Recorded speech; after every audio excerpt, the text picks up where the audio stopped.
다윗의 시라고 하는 표제가 달려 있습니다. 다윗이 얼마나 많이 괴로움에 직면했는가를 시편을 통해서 보면 잘 알게 됩니다. 그를 만들었던 것은 실상 위기요 재난이었지 않는가 하는 생각이 들 정도로 많은 위기 가운데서 하나님 앞에 구했고 하나님이 결정적으로 구해 주셨고 그것이 계속 반복되다 보니까 정말 하나님의 사람이 되었던 겁니다. 밧세바 사건을 제외하고는 그가 하나님 앞에 온전할 수 있었던 이유라 이렇게 얘기해 줍니다. 어제 제2시찰회 우리 파주 지역 쪽에 목사님들이 모이셔서 섬기는 교회라고 거기서 송 장로님 부부께서 장로님 전에 제가 말씀드렸는데 그 장로님께서 어떤 회사라 관계를 줘서 일을 하시다가 그 회사가 망해가지고 되게 막 잘못되고 이래가지고 막 법정 소송이 붙고 이랬는데 이 장로님이 그 상대한테 잘하셔가지고 그분이 감동을 받아가지고 법정 소송까지 갔었다가 잘해가지고 그분이 예수님을 믿게 되셨어요. 그래서 이 장로님이 돼지 농장을 크게 하셨다가 그 구제역 뭐 이렇게 있고 이래서 다 망하셨다가 다시금 이제 회복을 위해서 준비하고 계시는데 그분이 무슨 수산을 하세요. 수산. 그래서 유명한 먹는 데인데 이름이 잘 생각이 안 나는데 거기에다 이제 납품을 하는 회를 납품을 하시는 분인데 어제 회를 저희들 대접해 주셔가지고 그 전날 또 장로님은 그 바베큐를 해가지고 돼지고기를 이렇게 구우셔가지고 저녁에 그날 저녁에 너무 감사했습니다.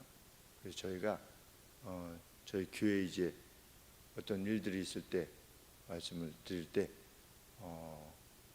저희 교회가 이게 예배당이 매각돼서 절로 가야 되는데 기도해 주시면 만약에 매각되면 우리 시찰에 한번 이렇게 맛있게 먹고 어디 한번 이렇게 같이 갔다 오는 거 소원합니다. 순간이 마음에 들어서 그렇게 어제 아주 굉장히 귀한 시간을 가졌습니다. 참 우리 선배 목사님 교회에서 이렇게 우리도 그렇게 하는 것처럼 참 기쁨이 넘쳤는데 이제 끝나고 나서 식사하시면서 연천에 계신 저희 동기 목사님께서 이렇게 얘기하시다가 성도님이 얼마 안 계세요. 왜냐하면 시골이고 이러니까 할아버지 할머니들밖에 안 계셔서 몇 명 안 되시는 거죠. 그러니까 아무래도 미래가 많이 걱정되시기도 하고 이런 얘기 저런 얘기 하시다가 이제 저기 땅끝 교회라고 저 위에 있는 그 교회 목사님도 저쪽에서 이제 수용을 받아가지고 수용 받으면 수용 받은 그 액수가 나오지 않겠습니까? 그러면 내년에 70이시, 금년에 70이시거든요. 그럼 은퇴하셔야 하잖아요. 그러면 아무것도 없는 거예요. 그러면 뭐 수용 받은 것 중에서 일부를 좀 떼어놓고 은퇴 자금으로 좀 놔두고 나머지 가지고 일반 그냥 상가 가서 이렇게 조그맣게 하고 이렇게 하면 보통 사람들이 그렇게 하고 싶고자 하는 그런 마음을 가지지 않겠습니까? 그런데 목사님은 그냥 교회에다가 다 빚까지 내가지고서 교회에서 예배당을 지은 거예요. 그러면 은퇴하면 자기는 없는 거잖아요. 그러니까 목사님께서 하시는 말씀이 우리는 그런 거 생각 안 하는 거지. 이렇게 뭐 뒤에 어떻게 먹고 살 거냐 말 거냐를 생각해 본 적이 없어. 이렇게 정한용 목사님이라고 저희 선배 목사님 이렇게 말씀하시는데 참 대단하시다 이런 생각했습니다. 그래서 저도 말씀을 나누다가 목사님이 어떻게 그런 생각을 하게 돼요? 그래서 뒤를 생각해 본 적은 없는 것 같습니다. 그랬습니다. 저도. 왜냐하면 뭐 늘 제가 성령들한테 말씀드리지만 14번의 놀라운 일을 하나님께서 제 생애에 허락해 주셨는데 그 각각은 야 이거 이렇게 해야 되나 저렇게 해야 될 때 이렇게 하면 완전히 뭐가 잘못되는 수도 있는 그런 상황인데도 그것이 하나님께서 기뻐하시는 것이라 믿게 되어졌을 때 그냥 나가면 놀라운 일을 허락해 주셨습니다. 그것이 계속 반복되다 보니까 이 정도면 죽어도 사는 게 맞네, 부활이 맞네, 이 정도면 받아들일 수 있네. 성경 자체로도 믿음을 지니게 되지만 실제적인 삶 가운데서 하나님의 역사하심을 체험할 때 그렇게 됩니다. 이렇게 말씀을 드렸었는데, 다윗도 이것이 왜 이렇게 하나님을 섬기는데 재난이 오지? 이것이 아니라 하나님을 섬기는 가운데 오는 재난 속에서 역사하시는 하나님의 그 능력, 하나님만이 행하실 수 있는 능력을 체험할 때 비로소 정말 두려움 없이 하나님께서 원하시는 길을 그냥 가는 거죠. 머리 굴리지 않고. 참 오늘 같은 이 시편 55편 내용도 그것 중에 하나라 이렇게 생각이 되어집니다. 3절에 보시면 원수의 소리와, 원수가 막 소리를 지르는 겁니다. 악인이 압제하는 겁니다. 노하여 나를 비박하나이다. 나랑 아무런 관계가 없는데 내가 저들의 노를 일으킬 만한 일을 하지도 않은데도 불구하고 그냥 까닭 없이 분노하는 겁니다. 그런데 55편에서 13절에 보시면 그가 곧 너로다 나의 동류여 나의 동무여 나의 가장 가까운 친으로다. 이 오늘 본문이 생각이 나십니까? 예수님이 가룟 유다에게 누굽니까 당신을 팔 자가?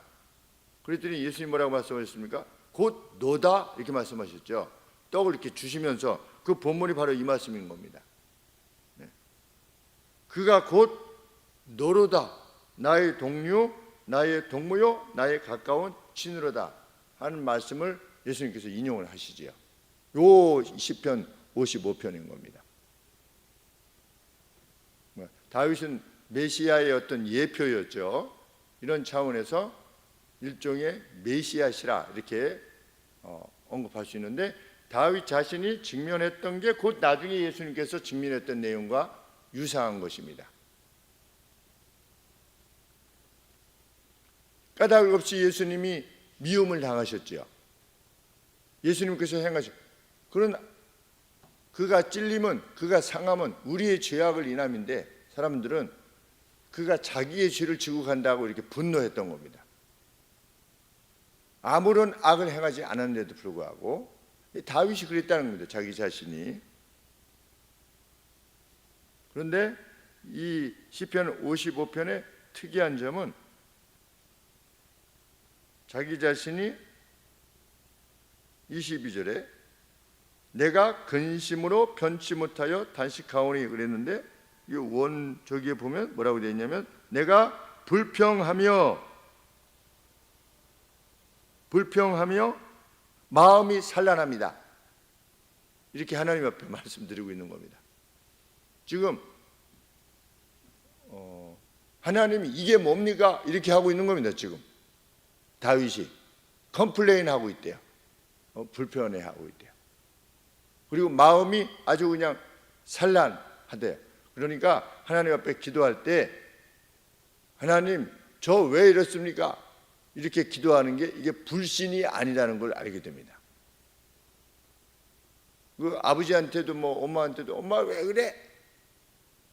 나는 이렇게 하는데 애들이 울잖아요. 가령 예를 들면 어제도 오는데 엄마가 뭐 이렇게 안고 있는데 막 애가 막 울상이 돼가지고 오는데 아빠 고생하겠구나 이렇게 생각이 드는데 그 아빠니까 우는 거죠. 그 컴플레인을 해도 아빠한테 하는 겁니다. 그냥 이거는 불신이지요. 야 하나님이 살아계시면 왜 이렇게 돼? 이거는 불신이지요. 그런데 내가 하나님 앞에 기도하면서 하나님 나는 이렇게 했는데 이거 왜 이렇게 되는 겁니까? 빨리 좀 해결해 주세요. 이거는 죄가 아니라는 걸 알게 됩니다. 다윗도 이렇게 했다는 겁니다. 나는 컴플레인 하고 있으며 내 마음은 아주 심히 산란스럽다는 겁니다. 이것이 2절 말씀입니다. 4절 5절 말씀에 다윗은 자기의 마음이 비통했고 죽음의 두려움에 떨고 있었다. 공포가 자신을 장악하고 있다. 황공이 공포입니다. 공포가. 그래서 어느 정도냐, 날개가 있어가지고 비둘기처럼 날 수가 있다면 내가 멀리 날아가가지고 어디 살고 싶다? 광야에 살고 싶다. 광야에 뭐가 있겠습니까? 그런데 이렇게 죽는 것보다는 광야에 가서 그냥 혼자 구하는 것이 더 나을 정도이다. 그만큼 괴로웠던 겁니다. 그러면서 9절 말씀에 하나님 그들을 삼키시옵소서, 멸하소서 그랬네. 그들을 삼키소서, 그들의 혀들을 나누소서, 혼동케 하소서, 이런 뜻입니다. 그들의 혀를 무엇을 이렇게 도모하려고 할 때 그들의 혀를 누가 바벨탑 할 때, 싸울 때 말이 서로 이렇게 혼동돼서 무엇을 이루지 못하는 것처럼 혼동되게 하여 주소서.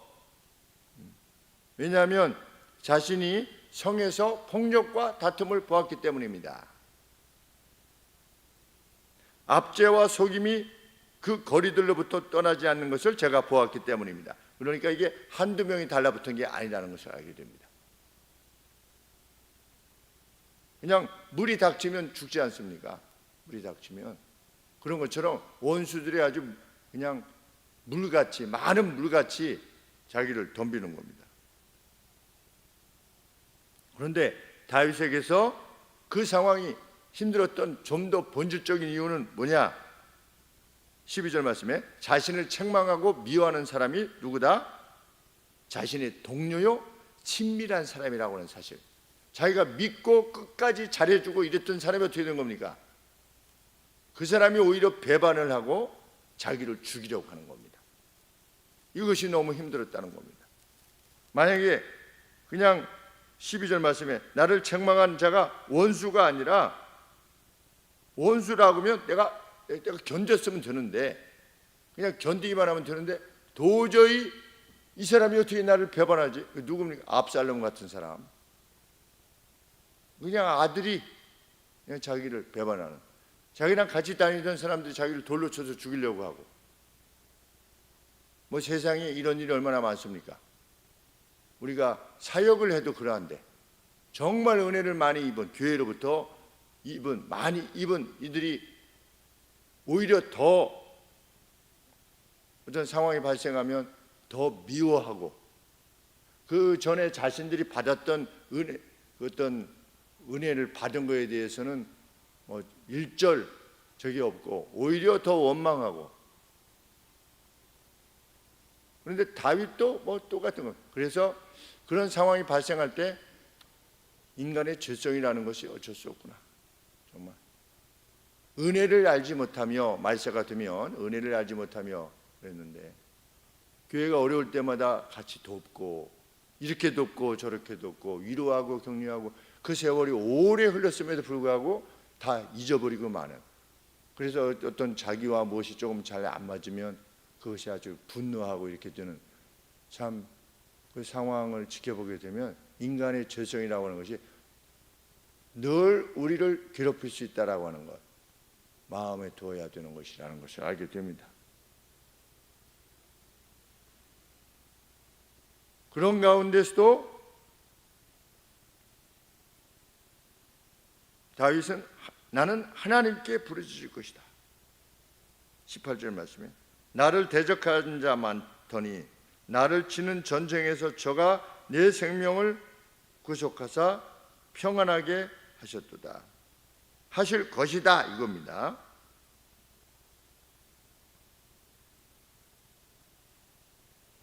(17절) 말씀에 저녁과 아침과 정오에 내가, 여기 또 그런 표현이 있습니다. 아까 불평했다고 하는데 여기도 뭐라고 되어 있냐면 내가 불평할 것이고 중얼거릴 것입니다. 이렇게 되어 있습니다. 내가 아침, 점심, 저녁에 하나님 앞에 불평하고, 이게 뭐야? 이게 뭘 할 것이다. 이게 그냥 심증이 나가지고 하나님 앞에 이렇게 호소할 거래요. 하나님 앞에. 왜? 하나님께서 자신의 소리를 들으실 거니까.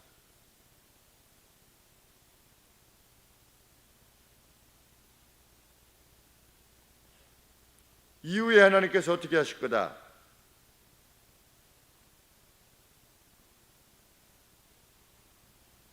18절 말씀 하반절에 내 생명을 구속하사 저가 내 영혼을 구속하사 평안하게 하실 것이다.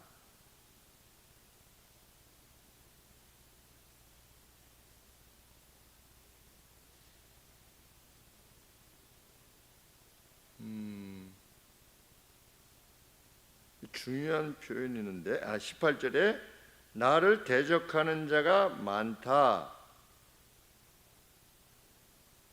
나를 치는 전쟁에서 저가 내 생명을 구속하사 평안하게 하셨도다 그랬는데 주석가들의 이 주석의 내용을 보니까 나와 함께 다투는 자가 많다 이렇게 되어 있습니다. 나와 함께 힘쓰는 자 혹은 다투는 자가 많다. 나와 함께 힘쓰는 자 그러면 뭐겠습니까? 우리 엘리사가 이게 성이 다 포위돼 가지고 이거 우리 끝났네 그랬더니 엘리사가 눈을 이렇게 열어주세요 그래가지고 이렇게 보지 않았어요. 성을 둘러싸고 있는 천사들을. 나와 함께 다투는 자가 더 많다는 거예요. 나를 대적하여 싸우는 자가 더 많다 이러면 원수들이 더 많은 건데 나와 함께 싸우는 자가 더 많은 겁니다.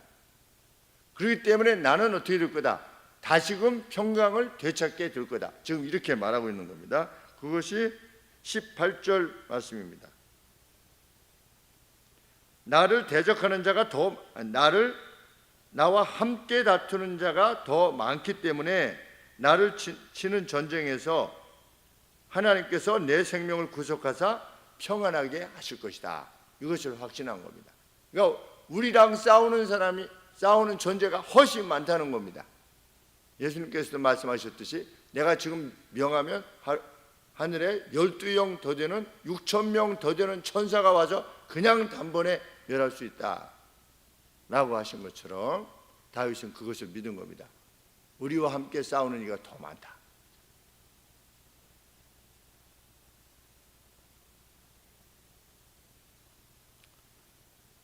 (19절) 말씀에 태고부터 계신 하나님이 들으실 것이다. 변치 아니하며 왜?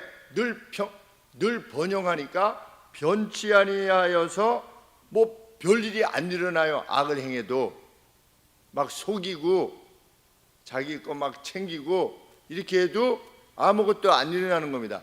변치 아니하며 그러니까 결과적으로 어떻게 되는 겁니까? 하나님을 두려워할 줄 모르는 겁니다.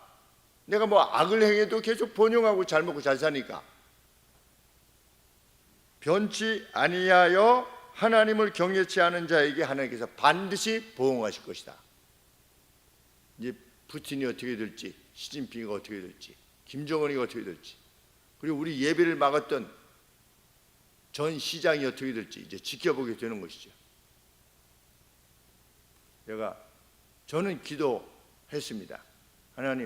하나님께 교회에서 예배 드리는 것을 막으셨던 공무원들을 수십 명을 보내서 막으셨던 자가 하나님 옆에서 어떻게 되는가를 보여주십시오. 제가 2, 3년 전에 그렇게 기도했죠. 예배를 막아서는 그것을 그냥 공개적으로 이렇게 행했던 그가 어떻게 될 것이냐. 형통한 것 같고 그 자리에 무슨 뭐 높은 자리에 간 것처럼 이렇게 여겨진다 할지라도 하나님께서 가만두시지 않을 겁니다.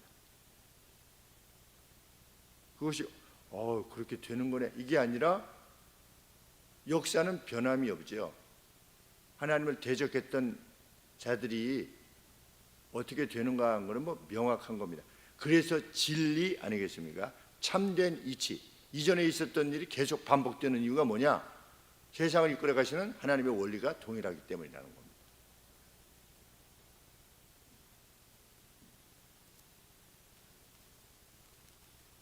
말은 버터보다 부드러웠지만 그의 마음은 전쟁이요, 그의 말들은 오일보다 부드러웠지만 뽑힌 칼 같은 자. 20절 말씀이죠. 네, 그냥 기만으로 다 속이는 거죠. 그 안에 선대에서 뭘 해줬는데 오히려 그 뒤에서 딴 주머니 차려고 그러고 이런 사람들이 있습니다. 배반하고 하나님께서 가만두시지 않을 것이다. 그것을 나는 믿는다. 마지막 말씀 22절에 너의 짐을 여호와께 맡겨버리라. 스스로 여호와 안에서 힘을 내는 거죠. 그래서 시글락이 아주 대표적인 사건입니다. 여호와 안에서 다윗이 스스로 힘을 냈더라 그랬는데, 내 짐을 여호와께 맡기라. 그것이 다윗의 심정이었던 겁니다. 그럼에도 불구하고 너를 붙드시고 의인의 요동함을 영영히 허락지 아니하실 것이다. 그러나 주께서 저희로 파멸의 웅덩이에 빠지게 하실 것이다. 누구는? 악인들은. 피를 흘리는 자, 속이는 자들은 저희의 날에 반도 살지 못할 것이다. 그러나 나는 주를 의지할 것이다. 반면에 나는 주를 의지할 것이다. 여기도 이렇게 보면 저희의 날에 반도 살지 못할 것이다. 그러니까 악이 저를 죽이는 겁니다.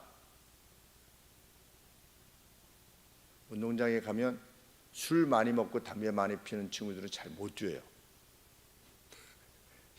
당연하죠. 술 많이 먹고 이렇게 하면 그게 너무나 당연한 것처럼 남을 속이고 자기 거 챙기려고 그러고 뒤에서 뭐 하려고 그러고 잘 살 수가 없다는 겁니다.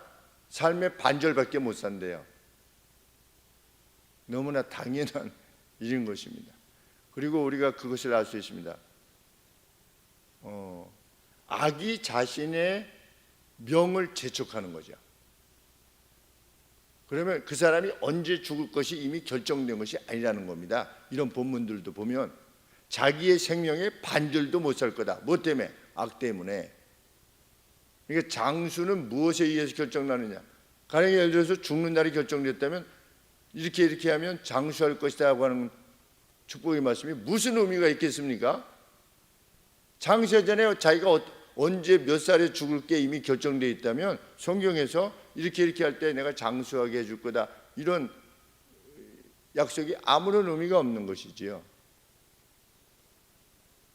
오늘 하루하루는 우리가 하나님을 얼마나 신뢰하느냐에 의해서 결정되어진다는 것. 넌 이제 와라 라고 했을 때 저 살려주세요. 15년을 더 연장시켜 주시는 하나님, 더 살고 싶으면 하나님 앞에 조금 더 기도하는 거죠.